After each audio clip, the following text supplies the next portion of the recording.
Hello, so today me and Zahed Bruh. Look at this dude. are going to be talking about cell transport. So there are two types of cell transport. There is passive transport and there is active transport. I will be talking about passive transport. So passive transport moves from areas of high concentration to areas of low concentration, and it does not require any energy to take place. Throughout this type of transport, mainly water-soluble molecules are transported, and there are three different types of passive transport. There is diffusion, there is osmosis, and there is facilitated transport. So beginning with diffusion, diffusion is a type of passive transport, meaning that it doesn't require any energy to take place, and it is basically the movement of molecules inside and outside of the cell from areas of high concentration to areas of low concentration.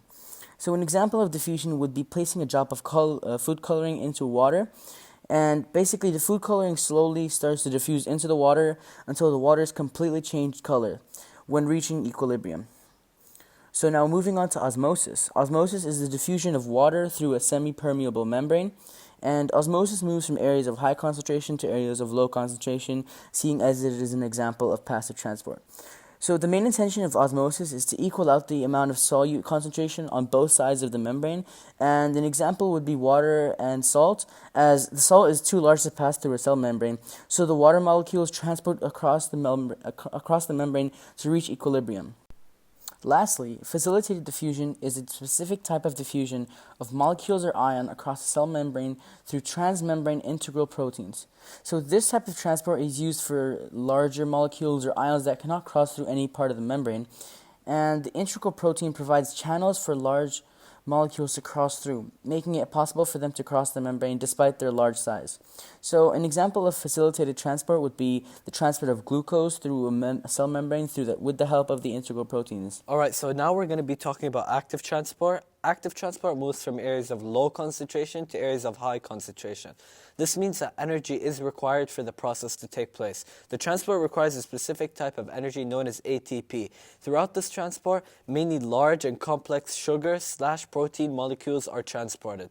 Examples of this type of transport include endocytosis and exocytosis. So endocytosis is the first type of active transport we're going to be talking about. Since it's a type of active transport, this means that it also requires energy to take place. This type of active transport brings substances into the cell. As you can see from the name itself, endo means to go inside or to occur within, whereas cytosis is basically the transport of material inside and outside the cell. This occurs by having the substances fused into the cell membrane as pockets, also known as vessels, bringing the substances through the membrane. There are different types of endocytosis: phagocytosis and pinocytosis. Pinocytosis is when tiny pockets are formed within the cell membrane filled with liquids in which are pinched off to form a vacuole, whereas phagocytosis is the stretch of cytoplasm around food to form a vacuole. This is how the cell could either bring in liquids or solids or different types of molecules inside the cell. The second type of active transport we're going to be talking about is exocytosis. Exocytosis is the opposite of endocytosis, as it involves moving molecules outside the cell against a concentration gradient. This means that it also requires ATP energy to occur. From the name itself, exo also comes from the word exit, meaning that things exit or leave the cell, whereas cytosis just again stands for material transporting into or outside the cell. During this process, the vacuole containing all the wastes or other materials leaving the cell is fused within the membrane, forcing all materials out the cell. An example of this would be removing polysaccharides, as it is needed to leave the cell for the formation of a cell wall. This is only specifically for a plant cell, as in an animal cell, a cell wall does not exist. Thank you for watching. I hope you enjoyed and hope you learned something new. And yeah.